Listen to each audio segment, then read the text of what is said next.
Authenticity isn't a nice to have in leadership. It's a non-negotiable. In a world full of facades, only your truth is the boldest move you can make. Welcome to the Danny V Show, the podcast for high-performing business owners, leaders, and entrepreneurs ready to lead with elegance, courage, and radical responsibility. I'm Danny V, and I'm here to help you strip away the fluff and step fully into your power at the boardroom and in business. In each episode, we'll share no-nonsense insights and real conversations on what it takes to show up authentically, make tough decisions with grace, and create impact at the highest levels. So if you're ready to own your voice and lead on your terms, you're in the right place. So let's dive in.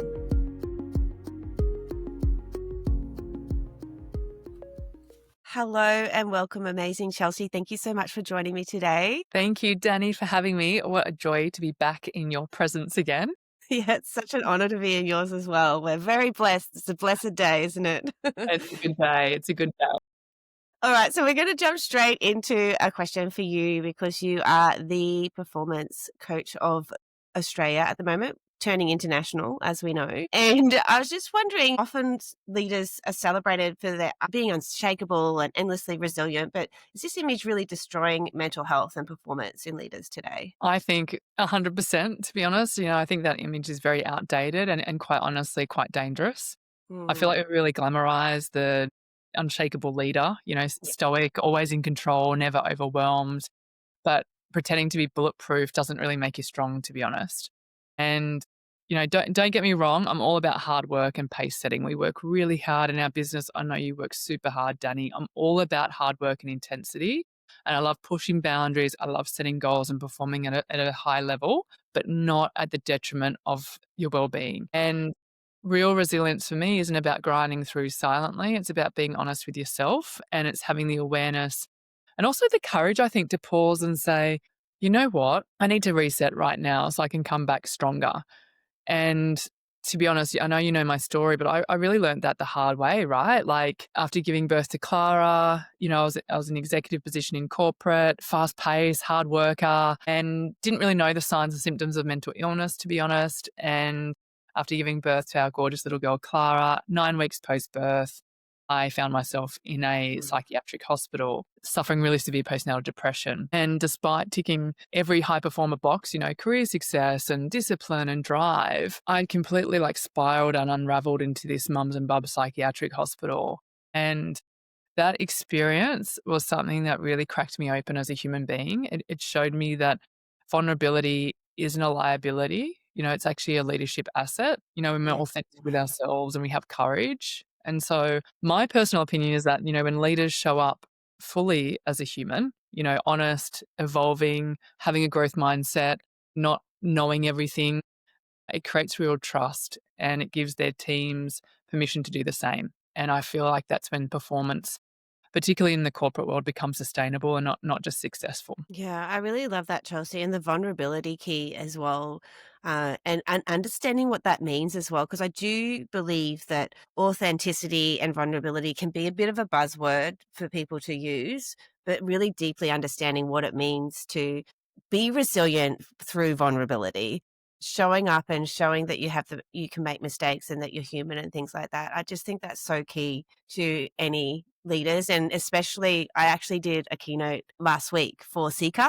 And we were very much speaking about culture and how important it is for leaders to be vulnerable and for that type of mentality, because it was manufacturers and tradies and, they're already so in their masculine, but understanding that being a little bit vulnerable is going to get a better culture for them as well. Yeah, because people connect with real humans, right? We Yeah. don't be friends with the perfect person. They're super annoying. Just like before we press record, I was definitely showing Chelsea all my vulnerability. I'm here for it. I'm here to hold you in that space. So we are still in a world that idolizes hustle and grind, unfortunately. And, we believe leaders, really quietly paying the price of this, like how you just said, the hustle and the grind. You've been an executive in corporate and it's kind of like a badge, isn't it, to wear this busy badge. So how can they really start rewriting this narrative? How can we support those leaders out there and business owners on really rewrite writing the narrative of stepping away from the hustle, but still being really successful? It's a good question. I think hustle culture is definitely still alive. It's Mhm. wearing like a more schmick, nicer outfit now these days.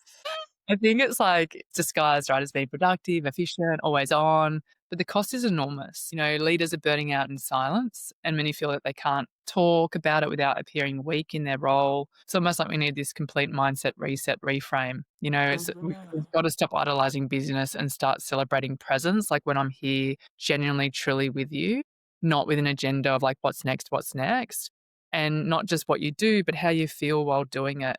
And the science is really clear around this. I mean, this constant fight or flight mode in this constant to do hedonic wheel, our productivity might look impressive to the outside world, but the long term cost is huge, right? It's mental, it's emotional, and it's physical burnout. It's loss of relationships, it's loss of friendships, we're no longer connecting with our family members. And I always think, like, what's life about, right? Like, we need to rebrand, almost like rebrand this recovery as a leadership skill. And Mm. I always say to people, like, your best ideas don't come when you're hustling. Like, they're not coming at you at 1 in the morning when you're pumping out emails. Like, that's not your creative innovation ideas, right? They come Mhm. when you are grounded. They come when you've had time to breathe, when you have space, you have time to reflect. You're on a holiday. Like last week when I was skiing for a week in Perisher, I wasn't thinking about work, but my gosh, the creative innovation ideas that were coming to me because I was just in flow. And so I think we really need to start celebrating leaders who rest well. They connect deeply, they lead sustainably, they are honest around where they're currently at, and they work with an intensity, but they also rest with the same intensity and they make that known. I love that. And there's 2 parts there that I'd love to expand on is, people being actually present. I'm very passionate about this, and being with the people you are with now or with the work you're doing with at that time instead of like, jumping around to all those different things. Because I think the research is 20 minutes to recalibrate and start again. So, when you're doing that, like you said, it's busy on the outside, but what are you actually completing? But I Mm. guess tool could you give to my listeners about how they can start stepping into that presence when they're so used to an example for me is my teenage daughter, and she's actually stopped doing it because of my insistence.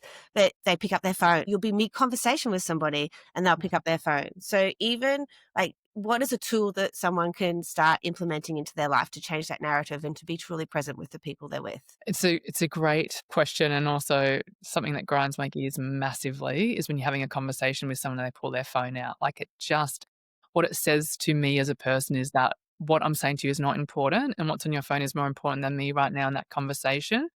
And it's just so rude, but we do it So to each rude. other all the time. And so that's a simple thing, just putting the phone away. When you're having a conversation with someone, you're going out for dinners, things like that. Second tool I think that is great to bring you back into your body, I would probably say like, something like the physiological sigh. So it's a long inhale in, Mm, short, sharp inhale out, audible exhale out.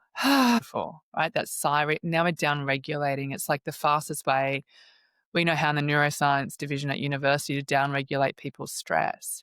And it brings you back into the present moment, even just you feeling right now your feet grounded on the floor, and it's okay, now I'm coming back into my body and I'm truly listening to what this person has to say, because that's actually our best gift we can give to someone is our presence. In this constant distracted world, we're all experiencing this ambiguous loss, which is all about, I'm with you, connection. I'm not really with you. Mm. Like I'm on my phone at the same time while we're watching a movie together. You're telling me something really important and I'm checking out, looking over your shoulder for someone else to talk to. I mean, as human beings, and especially in a world of AI right now, this is our edge, being a human and being able to connect with people, and we're missing it. And people are constantly trying to give us connection bids, and we're too busy on our phone to notice it. And so, coming back into the body, being grounded, using a physiological side to bring your brain back online. Like if you're in that sort of fight flight mode and you're like got so much to do, I can't really be here right now having a present conversation. It helps you just downregulate the cortisol, the stress. The limbic brain comes down, the front part of the brain comes back online. So you're actually more present and you're here with that person. Oh my gosh, if you start doing that, like in terms of genuinely listening to someone, you are going to stand out. Like the bar is so low, you can literally just step. terrible we are right now. It's so true, though. Thank you so much. And grounding is a big aspect of my teachings that I have with my clients. And I also speak about, I guess some people don't really understand what it means to ground. So then I Mm, ask my clients to imagine just soaking up the energy from the earth. So then they're actually, yeah, creating that as well. that's beautiful. I love that. Yes, and then the other thing you were speaking about when you were skiing, how magical that you were in flow. And I don't know if I actually shared with you, but I've just finished my master's in hypnosis. My teacher spoke a lot about trance, and so I believe trance is very much in flow. And he says that we're always in a trance, and all because it's conscious hypnosis. All that conscious hypnosis is doing is shifting that trance. So you know how 95% of our unconscious mind is ruling our life, and so shifting into that flow trance and always being in that Mm. and the creativity that comes because of that, because our mind is just moving with what our natural state is. When people don't understand what that flow is or even understand what that feels like, what could be something that they could start doing? Could it just be the same thing that you were saying? Find that grounded feeling, take yourself out of your head into your body. Is there any other tool that you would suggest that people could really start embodying to feel successful without the hustle? That's a really poignant question. So, flow to me is something like where time stops still, probably similar to what you were learning about with trance, like where you're so immersed with what you're doing that the world kind of ceases to exist. I Like love you're that. really in that moment. And so, what I say to people all the time is every year, think about learning something new, preferably something that you're crap at, that you've got to learn a new skill in. And so, what happens there is that, for example, 5 years ago, I learned how to surf. And so, I was really bad at it at the start. Like, I was in the whitewash and I had coaches and then eventually I got better and I could stand up on the board and just that process of learning and then being in flow because I couldn't think about anything else. I had to really concentrate on where I was putting my feet on the board. And then a few years ago, I learned horse riding. Whenever I become competent at that new hobby, I kind of pull in another hobby where I've got to be a beginner again. And so, what I'm constantly doing is a couple of things. One, I'm giving myself self efficacy, which in psychology, it means it gives you confidence that you can do hard things because you have done something as a beginner and then you've learned that skill and you're like, wow, I can actually do hard things in this life, right? So it gives you the confidence. It's great for confident building. Two, it's amazing for flow because you have to concentrate. Otherwise, you're going to fall off the horse. You're going to fall off the surfboard. You're going to get the key and then. So I think that's a really beautiful. Plus, it's a beautiful immersion for life, right? Like Yeah. we work, we sleep, we eat, we work. Why don't we pull in a new hobby? And enjoy being a human on this planet and having these immersive experiences because that's what we're here for is to experience the world as a human being. And I can tell you right now, working your whole life without having hobbies and creating memories, and that's not a happy life, right? So work is very, very important. But it's also like, what else are you doing to create memories along the journey? Because that's, where you can have these moments of flow and time stops still and you're like, wow, I feel amazing. Mm. So I think just that's a thing, right? Like just pick up a hobby. Pick up a hobby So this year. pivotal. Yeah, and also, I guess, looking at growth mindset as that as well. So, I know for years, my growth mindset was like, let's learn something new, let's learn something new," but within the business, so it wasn't creating a hobby. So, I do really love how you've specifically said, "Go and learn something new that's a hobby." Yeah, Mm. yes, listening, everybody. I wanna get emails about what you're learning, and I'll share it with Chelsea. Please, please, I love that. That'd be amazing. So I guess now going to the side of how we speak about how leaders need a work-life balance, but it's really contradictory because we were just talking about how they're in the hustle and, they think that balance really is impossible for high achievers. And I know I'm a high achiever, so I often feel that at times. I feel like, how am I ever going to find the balance of supporting family and really immersing myself into my children? I've got 3 children, Chelsea. I don't know if you remember. Oh, So yeah. yeah, see? Every time. And I'm so specific about being present with them because I want them to grow up as good humans. And I know that what I do is what they will do. Mhm. So finding that work life balance when there's still that push, like you have to hustle to be successful, how can talking about it create that difference in narrative? Like how can we start talking about it more? Um, on this podcast when you speak, because I love when you speak, because you really hit home to people about this type of thing. So I'd love you to share how people can find this work-life balance, let go of that hustle, but still feel like they're driving towards something because they're high achievers. This one's very, very close to my heart. I don't actually believe in perfect balance, especially for high achievers like yourself and for me. And I'm just going to pause here for a moment and just say your children are going to be incredible because you're an amazing human being and what you're role modeling to them. I mean, bravo, Danny, Thank what you, you're doing. Chelsea. Your kids are going to be phenomenal. So thank I you think for they're leading pretty the way special. there. So I think for high achieving, I'm the same, right? Type A, high achieving. I love my job, so I feel like I can work on it 24 hours a day. But, let's be real. If we're deeply passionate about our work, we're not clocking off at 5, right? We're just not, and Mm. with a green juice in our hand. So a lot of small business don't do that, okay? But what I do believe completely in is alignment, that your calendar truly reflects your values, so that you're not just busy, right? You're intentional with your time and your energy, and that means to me building in recovery rhythms. You know, Oh. one thing that's been a total game changer for me is every 6 weeks, I take a mindset reset, right? Like a proper break. And that happens January. We open up our calendar, my husband and I, and we lock in every 6 weeks, we take a break. Like I schedule it in like I would a keynote or like a boardroom session, And so my clients know when I'm off grid. The beautiful thing about that is that 2 weeks before we go on the break, right, I already feel the benefits.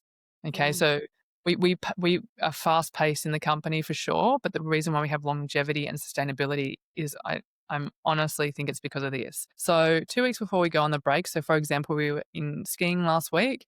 2 weeks before that, I really felt the benefits, right? Like the coffee was tasting better, the sky was looking bluer, even though it's winter here. And in psychology, we know that that's a thing called anticipatory joy, which is where your serotonin is kicking in. And then, it's not always a week long break, right? That's very luxurious that we could do that. Sometimes it's just a weekend. Yeah. And I think that's more sustainable for people who are listening if they've got small business or in corporate, is every 6 weeks take the weekend off grid. And that's where I don't take the phone, the computer, I'm off grid with my family or my good friends, and I generally recharge, and Mm. it's time that I usually go on a bender with my mates. It's not that kind of weekend.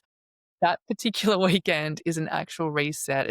It's nailing the basics where I don't drink that weekend. I move my body, I have massages, I really honor my sleep, I read a great book. And when I get back to work on Monday, I am firing. And it's really helped me avoid getting sick, and it really helps me stay sharp and a lot of joy for my job. And so maybe, Danny, the question isn't like, well, how do I find balance? But more so like, how do I create rhythms that support my performance and protect my well-being? Mm. And so I think you can Yes. be a high performer, right? Which we are, but you can also take care of yourself. And that's not a contradiction. That's actually a strategy for life. And the cool thing is you get to have a really good time. Like Yeah. when you look at your calendar and you see these breaks, could just be camping one weekend, right? And then maybe on school holidays, you treat your family and you go to Sri Lanka for a week, right? And then the next 6 week break is again a weekend off grid somewhere where you're playing golf and like you look at your year ahead and you're like, this is going to be an epic year, and it's Yes. life, right? Like again, I see people push all the way through to the end of the year, December, they finally take the break and they get the flu on day 2. And that's because you've been pushing so hard and you have forgotten to take care of yourself. And finally, you stop, and it's like everything catches up with you.